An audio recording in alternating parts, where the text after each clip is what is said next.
Nous sommes vendredi 7 juin. Mesdames et messieurs, bonsoir et bienvenue dans cette édition. Le Premier ministre, chef du gouvernement Django Sissoko, a reçu ce matin en audience la délégation de la Commission africaine des droits de l'homme et des peuples en fin de mission dans notre pays. Une mission d'établissement des faits sur les violations des droits de l'homme qui ont été perpétrées dans notre pays, et cela depuis janvier 2012. Madame Reine Alapini Ngozu à sa sortie d'audience au micro de Moussokura à Konaté. Nous avons partagé avec lui un peu la situation, ce que nous avons vu sur le terrain en termes de violation des droits de l'homme, puisque c'était notre mission. Et nous savons qu'il y a eu beaucoup de violations des droits de l'homme qui ont été perpétrées au Mali, notamment dans le nord du pays, au cours de l'année 2012, et même qui continuent à ce jour. Et notre préoccupation, c'est de voir d'abord qu'il devrait y avoir une volonté politique à faire face à cette situation de violation des droits de l'homme. Nous l'avons identifié sur le terrain, nous l'avons partagé avec Monsieur le Premier ministre en relevant que nous sentons à ce jour qu'il y a quand même une volonté politique à regarder ces événements en face. L'autre chose, c'est qu'il y a eu beaucoup de victimes. Il y en a qui ont été identifiés, il y en a qui n'ont pas encore été identifiés. Et nous pensons qu'il faut prendre à bras le corps leur situation, même si quelque part il y avait déjà une volonté politique à se pencher sur leurs problèmes. Il faut que le Mali reste un état de droit et que le Mali acquiert de plus en plus son titre de noblesse en matière de bonne gouvernance et en matière d'état de droit. Sur ce communiqué du gouvernement, le gouvernement du Mali informe l'opinion nationale que l'Assemblée nationale a adopté en sa séance du 6 juin la loi numéro 2013-018 autorisant prorogation de l'état d'urgence jusqu'au vendredi 5 juillet 2013 à minuit. Loi d'ailleurs publiée au journal officiel spécial numéro 5. En conséquence, le gouvernement rappelle que les dispositions pertinentes du décret 2013-033 PRM du 11 janvier demeure et qu'il veillera scrupuleusement au respect des restrictions qui en découlent. Nous allons revenir à l'Assemblée nationale où hier les députés ont voté 5 projets de loi autorisant la création d'un certain nombre de directions rattachées au ministère de l'Industrie et du Commerce, de celui de l'Agriculture. Nous serons en mesure de vous proposer cette séance plénière d'hier qui s'est déroulée à l'Assemblée nationale au cours de ce journal. Le projet d'appui institutionnel au ministère de l'administration territoriale, de la décentralisation et de l'aménagement du territoire reprend ses activités après 14 mois d'interruption. Cette reprise a été officialisée ce matin ici à Bamako à l'issue de la 4e réunion de sa structure mixte de concertation locale. Traoré, compte rendu. Le projet d'appui institutionnel au ministère de l'administration territoriale, de la décentralisation et de l'aménagement du territoire, PAI-MATDAT, reprend ses activités. Activités qui avaient été suspendues suite aux événements de mars 2012. Cette reprise des activités du projet s'explique par la normalisation de la situation socio-politique du pays. Suite à l'adoption fin janvier 2013 d'une feuille de route et d'un processus de dialogue et de concertation nationale, notre ministre de la Coopération a décidé le 21 février d'une reprise graduelle de la coopération au développement. C'est donc dans ce cadre de reprise graduelle que se tient la 4e réunion extraordinaire de la SMICL du PAI-MATCL, aujourd'hui MATDAT, qui peut donc être considérée comme la SMICL officielle de redémarrage. D'un coût global de plus de 2 milliards de francs CFA, le projet vise à appuyer les institutions de la République. Pour le ministre en charge de l'administration territoriale, il urge de réformuler le projet afin de l'adapter au contexte actuel du pays pour plus d'efficacité. S'agissant du projet d'appui institutionnel, il a été recommandé lors d'une rencontre précédente une reprise au cours de laquelle doit être présentée une stratégie qui tient compte du contexte actuel. Aussi, une équipe restreinte a été mise en place pour élaborer cette stratégie. Ce projet a démarré en 2011 et prendra fin en 2015. Je vous le disais dans les titres, les forces armées du Mali contrôlent désormais la localité d'Anefis. Elles ont pénétré dans la ville mercredi dernier. Les combattants des groupes armés ont fui laissant derrière eux des stocks de vivres, de munitions, des véhicules équipés. Le récit de nos envoyés spéciaux, Daouda Sidiki Diarra, Massa Doumbia. Rétablir l'ordre républicain dans la 8e région, quel qu'en soit le prix. En décidant de passer à l'offensive ce mercredi, les forces maliennes viennent d'infliger une cuisante défaite aux terroristes du MLA basés à Anefif. Tôt le matin, le colonel-major Didier Dako et ses hommes ont attaqué le poste avancé du MLA situé à 110 km de Kidal. Ce village était quasiment désert avant l'entrée de nos forces. D'abord, tout a commencé avec nos activités sur Djebok. Et nous avons pris contact avec les populations sur place et puis nous sommes rendus compte que ces populations avaient vraiment besoin de ça. On nous avait d'abord signalé beaucoup d'exactions des éléments armés dans les secteurs et qui racketaient beaucoup les transporteurs et qui tombaient parfois sur des paisibles populations avec les bergers et pour les enlever leurs animaux. Il y en a même qui ont été tués à Tabancor. Nous avons des informations sûres par rapport à ça. Donc nous nous sommes dit que c'est vraiment notre devoir de continuer à évoluer sur le terrain et prendre contact avec ces populations, les rassurer que l'État malien est là, son armée est là et qu'elle va continuer sa mission de sécurisation de ces populations. Devant la puissance de feu des armes maliennes, les fuyards ont laissé derrière eux 4 véhicules de combat équipés. 2 d'entre eux seront faits prisonniers. On n'a pas le choix, on ne peut pas laisser les populations entre les mains de bandits armés ou de groupes armés qui ne font que racketter les populations.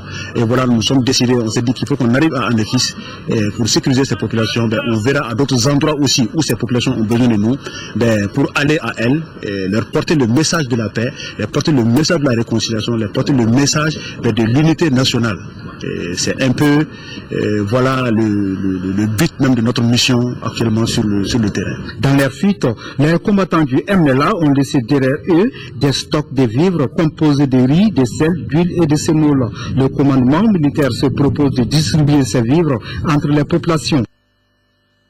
Et ce communiqué de l'état-major général des armées suite à des demandes inappropriées de militaires du bataillon en formation avec l'Union européenne à Koulikoro, le chef d'état-major général des armées a demandé à la mission EUTM d'annuler la cérémonie de clôture prévue demain samedi 8 juin. Le commandement militaire étudiera des réponses à donner conformément au texte en vigueur. En attendant, et comme initialement prévu, les militaires du bataillon sont mis en permission à compter du samedi 8 juin 2013 et cela pour une durée de 10 jours. À présent, nous rappelons le début de ces négociations à Ouagadougou. Après 2 semaines de discussions informelles, les négociations officielles ont commencé aujourd'hui même entre l'État malien et les mouvements Touareg de l'Azawad. Le but est de régler le cas de la ville de Kidal contrôlée par le MNLA depuis fin janvier en vue de l'élection présidentielle prévue dans tout le Mali le 28 juillet prochain. Tchébilien Dramé, l'envoyé spécial du président de la République par intérim, le négociateur de l'État malien, est présent à Ouagadougou. Le représentant spécial du secrétaire général des Nations Unies au Mali, Bert Koenders, a déjà pris fonction avec aujourd'hui une visite au musée national et une conférence de presse pour parler des objectifs de la MINUSMA et de l'ambition des Nations Unies pour la résolution définitive de la crise au nord du Mali. Bert Koenders au micro de Mahamadou Doumbia. La visite que j'ai faite aujourd'hui avec le ministre de Culture et aussi avec le représentant de l'UNESCO, la solidarité consensuelle de la communauté internationale, de soutenir les Maliens dans, premièrement, sécuriser les populations, deuxième, d'aider la résolution pacifique des conflits qui sont encore là, et troisième, de catalyser avec les autres partenaires le développement et l'humanitaire, de comprendre qu'il y a aussi, pas seulement les Nations Unies, nous ne pouvons pas faire tout, mais avec les partenaires, de regarder aussi les problèmes de humanitaire. J'ai été impressionné par une visite que j'ai faite déjà le premier jour à une organisation de femmes qui font de travail énorme pour la résolution du conflit sur le terrain. et dans le contexte de l'humanitaire. Je suis optimiste, mais l'optimisme est basé sur deux faits. Et ça, je dis avec une certaine humilité, parce que je suis juste venu. C'est vraiment d'analyser ensemble la profondeur de la crise, mais aussi de capturer l'optimisme qui est dans l'histoire de votre pays, de trouver une future de paix dans votre pays. C'est crucial, pas seulement pour les Maliens, mais aussi pour la sécurité régionale et internationale. Et nous sommes main à main avec les Maliens pour aider ce processus. Face aux exactions perpétrées contre les régions de Kidal par le MNLA, le Conseil national de la jeunesse du Mali vient de tenir à la Maison de la Presse un point de presse. Objectif, échanger et éclairer la lanterne des hommes de médias sur la question de Kidal. Adibou Koulibaly a suivi ce point de presse. Pour le Conseil national de la jeunesse du Mali, l'heure est grave à Kidal. Le moment solennel, notre devenir en tant que seule nation démocratique et unitaire est compromis. Ainsi comme si cela ne suffisait pas, ce MNLA se permet de séquestrer des Maliens vivant sur leur territoire et les traiter d'espions à la solde du Mali. La terre de leurs aïeux, voilà le comble d'un crime au Mali. Quel défi pour nous si cette situation doit demeurer impunie dans les 70 heures qui suivent. Occasion également pour le président du Conseil national de la jeunesse du Mali de lancer un appel vibrant aux autorités nationales et à la France de prendre leurs responsabilités pour que ces bandits soient vaincus. Les groupes rebelles et narcotrafiquants qui occupent la région de Kidal ont un calendrier insultant et inacceptable. Jamais il n'a été question au Mali de ségrégation basée sur l'ethnie. L'histoire retiendra que le MNLA est le premier groupe rebelle et narcotrafiquant à inculper un tel état d'esprit au Mali, au nom duquel il traite même l'armée nationale d'espions sur son propre territoire. Demandez à la France de ne pas faire la confusion entre les dignes Touaregs du Mali et ces groupes opportunistes. Autre sujet abordé par les confrères au cours de cette conférence de presse, la division au sein de la jeunesse malienne. À cette question, le président Touré dira que tout est en train d'être mis en œuvre pour avoir la cohésion au sein de la jeunesse malienne.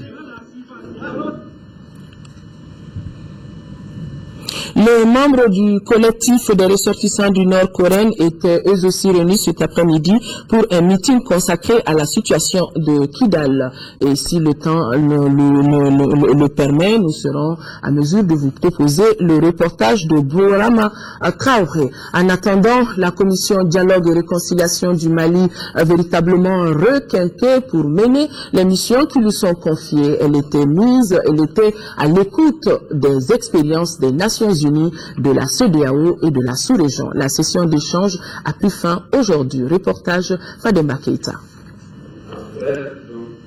Le dialogue et la réconciliation restent un impératif dans la résolution des conflits, quelle que soit leur nature. C'est consciente de cela que la Commission Dialogue et Réconciliation du Mali a invité les représentants des partenaires internationaux à cet atelier. La rencontre de 2 jours qui s'achève devra certainement permettre à la dite commission d'acquérir une somme d'expérience sur la délicate mission qui l'attend, à savoir la réconciliation définitive des fils du pays à travers le dialogue. L'idée, c'était de présenter aux membres de la commission, aux commissaires, des expériences similaires dont ils peuvent s'inspirer pour aller de l'avant dans leurs propres travaux, sachant que le calendrier qu'ils ont est un calendrier de 2 ans.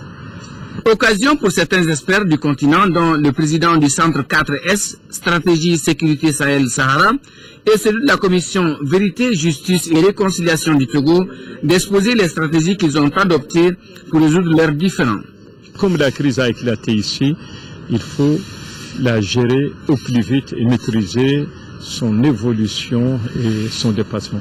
Il fallait d'abord écouter les victimes, savoir ce qui s'est passé, proposer des mesures d'apaisement pour ces victimes-là, essayer de voir aussi au niveau de l'administration même du pays, ce qui, de manière directe ou indirecte, contribue à alimenter ces crises-là. Après ces 2 jours d'échange d'expérience, la balle reste dans le camp de la Commission Dialogue et Réconciliation du Mali. Celle-ci promet de tout mettre en œuvre à travers le rapprochement des cœurs et des esprits pour une résolution définitive du conflit que traverse le Mali.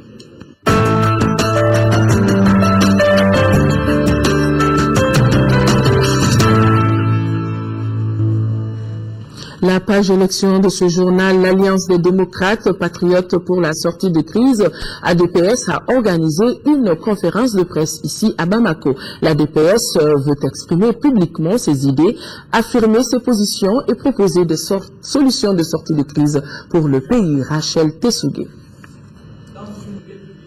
À travers cette conférence de presse, l'Alliance des démocrates patriotes pour la sortie de crise ADPS veut présenter à l'opinion nationale et internationale sa position par rapport à la situation qui prévaut dans notre pays. Il s'agit précisément de la situation à Kidal, des négociations engagées à Ouagadougou avec le MNLA et des élections prochaines. L'ADPS demande à toutes les forces vives de la nation de se retrouver dans un front populaire pour le salut national en vue de sauver le Mali, car l'avenir de notre nation se joue à Kidal. L'ADPS demande au gouvernement d'organiser les élections sur l'ensemble du territoire du Mali après le retour de l'armée et de l'administration dans tous les chefs de lieux de cercle et de région, y compris Kidal. Selon la DPS, il y a des millions de Maliens honnêtes épris de justice et de paix, voulant un meilleur sort pour notre pays. Il faut que le peuple prenne conscience, dise plus jamais ça. Il faut que le peuple malien démontre qu'il comprend parfaitement le choix auquel le pays est aujourd'hui confronté, ou exister comme pays respectable, fier, digne, riche de sa diversité ethnique et culturelle, et occupant une place de choix dans le concert des nations. Lors de cette conférence de presse, il a été également question des marchés de l'État, notamment ceux relatifs à l'achat de véhicules pour l'armée et d'autres organismes publics. Le Centre Africa Obota, en collaboration avec la Fondation Konrad Adenauer et l'ORTM, tient depuis ce matin à l'Institut supérieur de commerce un atelier de formation sur le reportage électoral. Objectif, outiller les hommes de médias afin qu'ils puissent couvrir de façon professionnelle les élections à venir. Adibou Koulibaly. Les médias, considérés comme le meilleur vecteur pour atteindre le maximum de population, se doivent d'être au rendez-vous des prochaines échéances électorales au Mali. Pour ce faire, leur capacité d'intervention doit être renforcée et soutenue. Fort de sa fructueuse collaboration avec le RTM depuis plus de 10 ans, le Centre Africa Obota se propose d'apporter son appui au renforcement des capacités des équipes de reportage de l'ERTM pour une meilleure couverture des prochaines élections. L'analyse des reportages de la presse relatifs au rapport entre acteurs politiques et population d'une part et à la communication des candidats en période électorale d'autre part. L'analyse des rapports des structures en charge de l'administration des élections. Le présent atelier qui nous réunit contribue au renforcement des capacités des équipes de reportage de l'ORTM sur le thème du reportage électoral. La couverture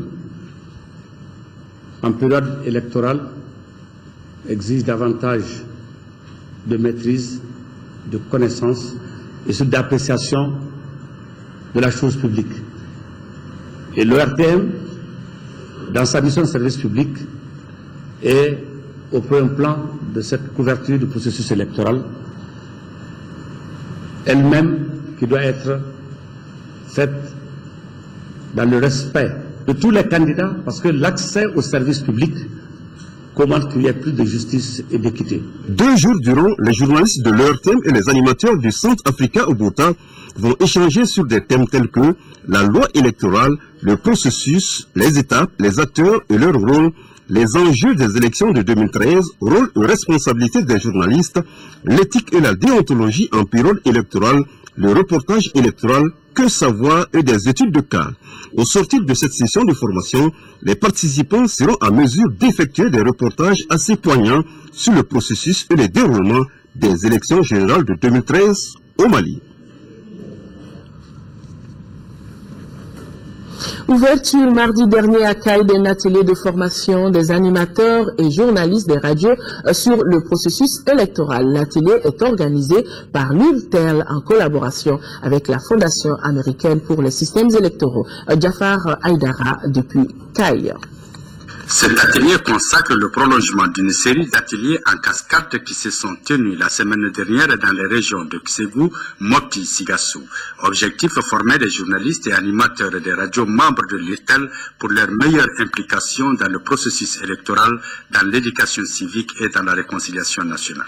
Les élections qui vont avoir lieu dans un avenir très proche sont très sensibles par rapport donc à la crise que nous traversons et qui doit nous conduire à une sortie heureuse. 3 jours durant, les animateurs et journalistes venus de l'intérieur de la région de Caille bénéficieront de l'expérience des formateurs sur les questions d'éthique et de la déontologie et verront renforcer leurs capacités professionnelles en matière de collecte, de traitement et de diffusion de l'information en période électorale. Cet atelier est venu pour nous renforcer nos capacités pour que nous soyons vraiment plus brillants, plus positifs au rendez-vous de l'histoire. L'enjeu des élections avec une presse plurielle et diversifiée, le rôle des médias dans le processus électoral sont des éléments déterminants qui font que les professionnels doivent faire face à leurs devoirs et obligations pour mieux couvrir les élections. Les attentes des plus hautes autorités vis-à-vis des acteurs de la presse sont énormes au moment où notre pays sort d'une grave crise sécuritaire et humanitaire et entre dans une période d'élection. Une couverture déséquilibrée ou partisane d'une activité politique, une mission de structure de gestion du processus électoral mal expliquée par un média peut conduire au dérapage. Le cadre qui vous rassemble apportera, de mon point de vue, une réponse à tout cela. Cet atelier a vu le jour grâce à l'IRTEL en partenariat avec la Fondation internationale pour le système électoral au Mali. À Koulikoro, les autorités régionales multiplient les initiatives pour mettre les différentes couches sociales sur le même pied d'égalité en termes d'information sur les préparatifs des élections de juillet prochain. Depuis Koulikoro, nous retrouvons le compte-rendu de Fousseini Tunkara. La présente formation offre l'opportunité aux participants de renforcer leurs capacités professionnelles en matière de collecte, de traitement et de diffusion de l'information en période électorale. L'initiative est le fruit d'un partenariat nourri entre la Fondation internationale américaine pour le système électoral IFES et l'Union des radiodiffusions et télévisions libres du Mali, URTEL. Nous avons jugé nécessaire de travailler avec les radios communautaires et on a choisi de travailler avec URTEL pour pouvoir couvrir au fait l'ensemble du processus parce qu'ils sont les mieux indiqués au niveau local pour communiquer avec la population. Et nous attendons au fait que ces radios prennent leurs responsabilités par rapport à ce processus particulier, notamment l'utilisation de fichiers biométriques qui est nouveau dans le pays. Durant 3 jours, les participants débattront sur les innovations apportées à la loi électorale, la couverture médiatique des élections et la responsabilité des agents engagés dans le processus électoral. Aux yeux des autorités régionales, ces thèmes sont inévitables pour prévenir le Mali contre les conflits liés aux élections. Les attentes des plus hautes autorités vis-à-vis des acteurs de la presse sont énormes au moment où notre pays sort d'une grave crise sécuritaire et humanitaire et entre dans une période d'élection. Une couverture déséquilibrée et partisane d'une activité politique. Une mission d'une structure de gestion du processus électoral mal expliquée par un média peut conduire au dérapage. Cette session de formation intervient après celle effectuée à Sikasso, Ségou et Mopti, toujours dans le cadre du même partenariat IFES-URTEL. Avant de retrouver Sikasso, ce communiqué de l'ambassadeur de la République du Mali en France qui informe la communauté malienne résidant en France du démarrage des travaux de la commission administrative d'établissement des listes électorales. Les travaux ont commencé le 5 juin et vont durer jusqu'au 25 juin prochain. La commission administrative des listes électorales a 3 missions essentielles à exécuter. Procéder à la validation de la liste des électeurs personnes potentielles, traiter les demandes de transfert des électeurs ayant changé de commune, d'ambassade ou de consulat, procéder le cas échéant au traitement de la liste spéciale des électeurs à localiser. L'ambassadeur rappelle à nos compatriotes que les travaux de la commission concernent uniquement les personnes recensées lors du RAVEC. La commission n'a pas vocation à procéder à de nouvelles inscriptions sur la liste électorale. Pour tout renseignement, l'ambassadeur invite nos compatriotes à s'adresser à la commission administrative qui siège au consulat général du Mali en France. Nous revenons ici au Mali et nous allons à Sikasso où toutes les dispositions sont prises pour la bonne réussite de l'élection présidentielle de juillet prochain. L'information a été donnée par le chef de l'exécutif régional au cours d'une réunion d'information et de sensibilisation des cadres régionaux et de partis politiques. ORTM Sikasso, Idrissa Ngoulou, Sissoko. Au cours de cette réunion d'information et de sensibilisation des cadres régionaux et des partis politiques sur le processus électoral, il s'agissait de faire le point des préparatifs en région de Sikasso. Ainsi, tous les actes administratifs ont été pris, les commissions et les cadres de concertation créés, les formations assurées, les listes électorales en cours d'établissement pour ces élections dans la région de Sikasso. 1 181 901 électeurs sont concernés. Dans 3490 bureaux de vote, 346 équipes seront chargées de la distribution des cartes NINA. L'objectif, c'est vraiment pour encore une information des cadres, leur sensibilisation, puisque depuis le début du processus, nous avons créé un cadre de concertation avec les cadres civils et militaires, les acteurs politiques de la société civile, pour que tout le monde soit mis au niveau d'information, tout le monde puisse s'impliquer pour que les choses puissent avancer. C'est vraiment dans ce cadre, le niveau que nous avons atteint aujourd'hui, c'est pour faire état de ça à tout le monde et demander l'implication de tout le monde. Selon les responsables en charge des élections, le conseiller aux affaires administratives du gouverneur et le préfet de Sikasso, tout le matériel est sur place, les commissions sont à pied d'île, c'est dire que tout sera fin prêt à Sikasso. La région est tout à fait prête, à travers la phase que nous avons commencé déjà, c'est-à-dire l'établissement de liste électorale. La distribution de cartes NINA, tout est prêt. Je crois que les gens sont à pied d'œuvre.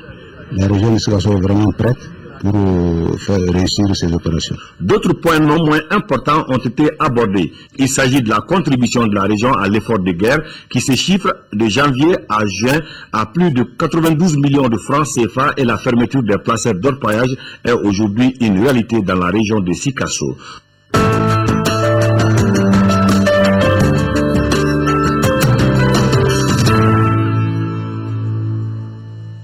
Je vous le disais, les membres du collectif des ressortissants du Nord, Coren, ont été réunis cet après-midi pour un meeting consacré à la situation de Kidal. Le Coren condamne les derniers événements dans la région de Kidal qu'il qualifie d'une véritable chasse à l'homme. Le collectif invite autorités nationales à prendre leurs responsabilités pour assurer la sécurité des populations de cette partie du pays. Bourama Traoré a suivi ce meeting. Le collectif des ressortissants du Nord s'est dit préoccupé et indigné par les dernières évolutions de la situation à Kidal. Si le pays a avoir désarmé dans un même pays, le Coran exige du désarmement du mouvement Touareg. Une volonté est réaffirmée clairement au cours de ces meetings. Pour le président d'honneur du Coran, l'heure n'est plus aux tergiversations.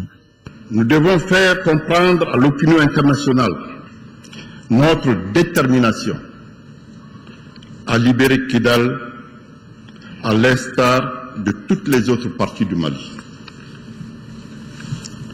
Ceux qui ont pris des armes contre leur propre pays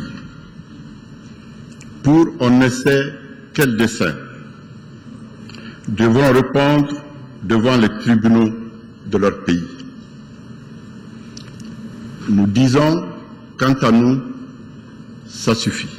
Dans une déclaration rendue publique, le Coran réaffirme son attachement à l'unité, à la laïcité et à l'intégrité territoriale du Mali. Et la situation à Kidal, selon les textes, interpelle l'ensemble des Maliens à clamer haut et fort ses valeurs républicaines. Il ne doit y avoir aucune impunité, ni de prime à la rébellion après le conflit. Il n'y aura aucune élection au Mali tant que Kidal ne sera pas totalement libéré des forces négatives du MLN. Dans la même déclaration, le Coran rend hommage aux forces armées et de sécurité du Mali, lesquelles sont déterminées à rétablir l'intégrité territoriale de notre pays. Le Coran encourage l'armée à poursuivre son travail patient et courageux, portant sur son implantation progressive à travers tout le territoire national. Ce meeting du Coran a regroupé, outre les ressortissants du Nord, les représentants des partis politiques et ceux de la société civile. Ici, tous sont unanimes que les Maliens doivent regarder dans la même direction, parler le même langage pour mettre fin à ces imbroglios politico-sécuritaires.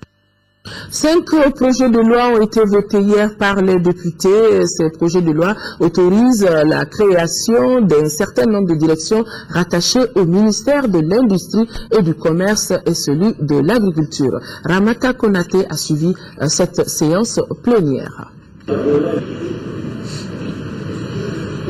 Les députés viennent de donner ainsi leur accord sur la création de 4 structures, à savoir la Direction nationale de l'industrie, l'Agence malienne de normalisation et de promotion de la qualité AMANORM, le Centre malien de la promotion de la propriété intellectuelle CEMAPI et le Bureau de restructuration et de mise à niveau des entreprises industrielles. Des structures créées selon le ministre du Commerce pour accélérer le développement industriel du Mali. Aucun pays, aucun gouvernement ne peut s'enfermer et se dire nous fermons nos frontières totalement et entièrement à l'importation des produits. Nous devrions plutôt nous organiser pour effectivement compter nous aussi. L'AMANORM aujourd'hui va certainement conseiller, comme ça a été très bien dit dans le rapport, nos unités industrielles, va certainement permettre à nos unités industrielles de proposer des produits de qualité. Cependant, des observations ont été faites pour améliorer l'environnement industriel, notamment la disponibilité de l'énergie et la baisse de son coût, ainsi que la valorisation de nos produits locaux. Aimons-nous nous-mêmes, monsieur le ministre, chers collègues, et pour cela, nous avons besoin du ministère de l'Éducation. On a besoin du ministère de la Culture, de la première année jusqu'au doctorat, qu'on puisse inculquer aux gens que ce sont nos produits qui doivent passer en premier lieu. Qu'on puisse comprendre que c'est en consommant de nos produits que nous donnons au travail aux nôtres. D'accord sur cette proposition, mais la qualité d'abord, réplique le ministre Konaté. Abondant dans le même sens, le député Khalifa Doumbia de la commission Eau, Énergie et Industrie trouve que la prise en compte de la dimension culture dans le domaine industriel est très complexe. Après le vote de ces 4 projets de loi, place à présent au dernier relatif à la création du Centre pour le développement du secteur agroalimentaire. Le centre viendra en appui aux unités de transformation des produits alimentaires agricoles dans la perspective de rendre leur production conforme aux exigences et besoins du marché en matière de prix-qualité. Le projet de loi portant création de ce centre a été approuvé par les députés à l'unanimité, 98 voix, 0 contre, 0 abstention. Le salon de la formation professionnelle et de l'emploi SAFEP, première édition, a ouvert ses portes ce matin au Centre international de conférences de Bamako. Un rendez-vous des écoles de formation et d'agences de placement auxquelles les jeunes ont été invités. Il s'agit de faire découvrir à ces jeunes les opportunités de formation professionnelle appropriées pouvant déboucher sur un emploi. Et c'est ainsi que plusieurs membres du gouvernement ont pris part à la cérémonie d'ouverture. Compte rendu Sirabachili. Le SAFEP 2013, une première au Mali, le salon de la formation professionnelle et de l'emploi, installe ses quartiers au Centre international des conférences de Bamako pour 2 jours d'échange avec les jeunes pour leur montrer les filières qui peuvent leur ouvrir la porte de l'emploi. C'est d'amener les jeunes à savoir où sont leurs opportunités. Il y a des agences de placement. Quand tu es bien formé, tu sais déjà où aller. Donc, c'est de faire appel à ces agences de placement, c'est faire appel à ces écoles de formation, de bien former ces gens et de leur donner un emploi fiable. Ça va leur permettre de monter leur projet, ça va leur permettre de trouver où aller directement après la formation. Donc, c'est un grand appel pour les jeunes diplômés sans emploi. Outre les jeunes à la recherche d'une orientation professionnelle, le SAFEP offre également aux entreprises la possibilité de se positionner et de promouvoir leur domaine d'activité. C'est donc une opportunité de rencontre entre recruteurs et demandeurs d'emploi. L'initiative est fortement soutenue par le ministère de l'Emploi et de la formation professionnelle. Ce que nous recherchons et ce que tout pays recherche, c'est la qualité de son personnel, c'est la qualité des entrepreneurs, c'est la qualité des femmes et des hommes qui constituent l'entreprise. Nous devons mettre un focus particulier sur cet aspect et ce que nous sommes en train de faire aujourd'hui. Et toutes nos recherches, tout notre appui, tout ce que nous faisons aujourd'hui porte sur eux. Notre attention particulière est sur eux pour qu'ils puissent demain prendre leur relais sans problème. Sur place, les visiteurs ont droit à des conférences sur des thèmes comme la problématique de l'insertion des jeunes, la formation en outils de développement, l'innovation et l'entrepreneuriat.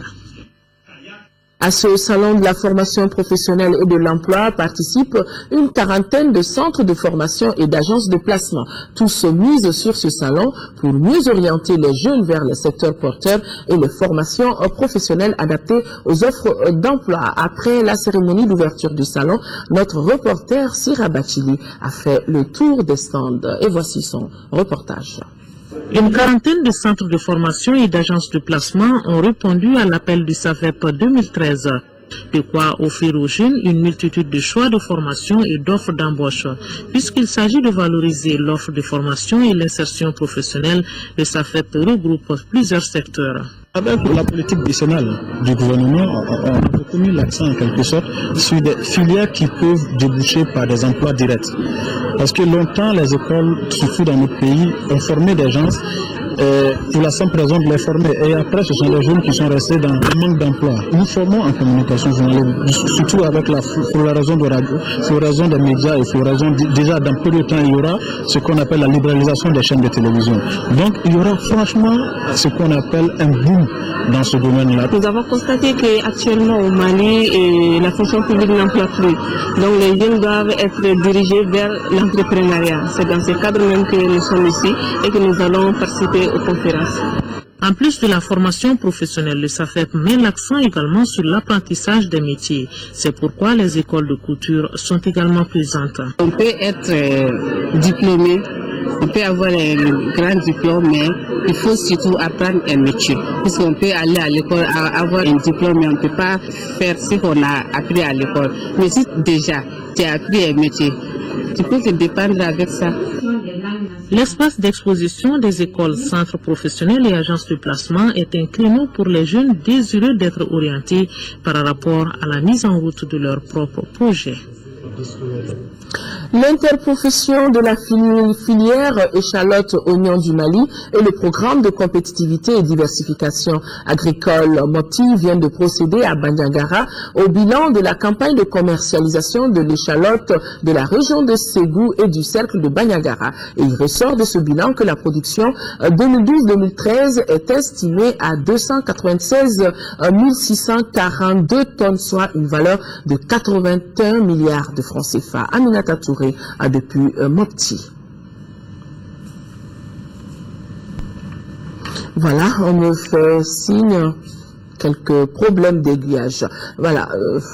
On n'est pas en mesure de suivre l'élément de Aminata Touré et nous revenons à Bamako directement au Musée national qui a accueilli hier une exposition photo baptisée Le désert pour seul refuse.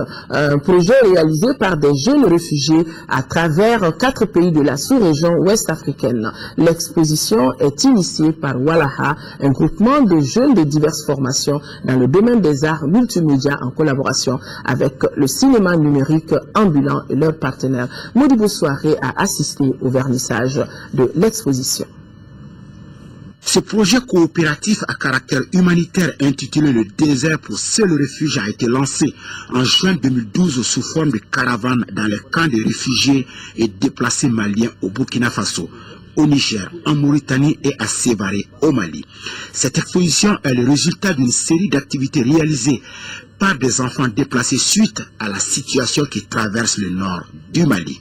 Pour réaliser les œuvres, les initiateurs ont mis en place des centres de loisirs afin que ces enfants déplacés puissent s'exprimer à travers la photo et la vidéo. L'idée du projet est venue tout simplement au déclenchement de la crise au Mali. On a vu qu'il y avait beaucoup de mobilisation pour aider les déplacés. Mais les aides étaient concentrées surtout sur l'aide humanitaire, sécuritaire et tout. Et nous, à Walaha, on s'est simplement dit que l'éducation, le loisir doivent être au même pied d'égalité que les aides humanitaires. Ici, une quarantaine de photos sont exposées, des œuvres qui retracent la vie de ces jeunes déplacés dans les différents camps, en somme leurs activités au quotidien. J'ai constaté à travers cette exposition que les initiateurs de l'expo ont été inspirés surtout par l'époque. L'enfant apparaît dans cette expo le plus naturellement possible et c'est ce qui fait la force de l'expo à mon avis. L'exposition Le désert pour seul refuge est une initiative soutenue par différents partenaires en vue d'une sortie rapide de crise que vit notre pays depuis plus d'1 an. Pour cela, une telle aventure devrait être encouragée et surtout quand il s'agit de l'art à travers photos et peintures. Pour nous, le résultat est là. Quand on écoute ou qu'on entend ce que les personnes de Walaha ont pu dire aujourd'hui, on sent qu'elles ont vécu des moments forts d'échange, de pouvoir aller dans ces camps, rencontrer des populations maliennes en difficulté puisqu'elles sont dans des camps et qui ont dû quitter le Mali contraintes et forcées. Et cette émotion, on l'a ressentie dans ce qu'ils ont pu dire. Véritable geste de solidarité en faveur des enfants déplacés. Cette expo se veut la contribution de la structure Walaha. Après le musée national, vous pouvez retrouver cette exposition itinérante et humanitaire ce samedi au parc national du Mali. Sport tennis, la 14e édition du circuit international Prize Money a démarré au tennis club de Bamako avec 27 tennismen venus de 3 pays que sont le Burkina Faso, la Côte d'Ivoire. Ils sont arrivés chez nous au Mali. Bien entendu, des tennismen maliens. Et la Fédération malienne de tennis espère conserver le trophée acquis au Sénégal et en Mauritanie. Ousmane Dao. 27 joueurs venant de 3 pays, Mali, Burkina Faso et Togo, prennent part à cette 14e édition de ce tournoi Prize Money, étape de Bamako, avec une grande attente du côté malien. Nous tenons à ce tournoi, et parce que ce tournoi apporte beaucoup à la Fédération malienne de tennis. La promotion du tennis s'est bâtie autour de ce tournoi, qui est au centre pratiquement de toutes les activités de la Fédération malienne de tennis. Donc ce tournoi est un challenge pour nous. Et depuis 14 ans, nous l'avons réussi. Le circuit Prize Money de tennis est une compétition annuelle de la Fédération internationale de la discipline pour vulgariser le tennis dans les pays africains. C'est pourquoi il sert de tremplin pour notre afin de juger le niveau des joueurs. Au niveau des catégories seniors, c'est vrai que lorsqu'on arrive à ce niveau-là, il y a un tassement de niveau. Ça, c'est un challenge et une interpellation forte de la Fédération malienne. Sinon, au niveau des juniors, nous occupons depuis une dizaine d'années déjà, en tout cas de très très bons rangs au niveau africain. Après l'étape de la Mauritanie remportée par Seydou Diallo, celle du Sénégal par Sékou Dramé, les joueurs maliens mettront tout en œuvre pour garder le trophée à domicile, surtout que c'est déjà arrivé à 5 reprises, 2002, 2003, 2010, 2011 et 2012. Le vainqueur du tournoi Prize Money de tennis empochera la somme de 750 000 francs CFA.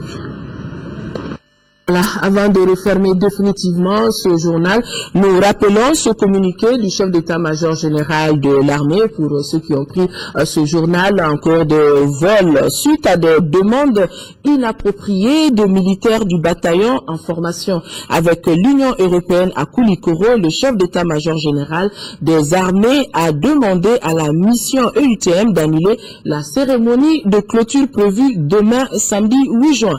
Le commandement militaire étudiera des réponses à donner conformément au texte en vigueur. En attendant, et comme initialement prévu, les militaires du bataillon seront mis en permission à compter de demain samedi 8 juin et cela pour une durée de 10 jours. Voilà, fin de cette édition. Merci de l'avoir suivi.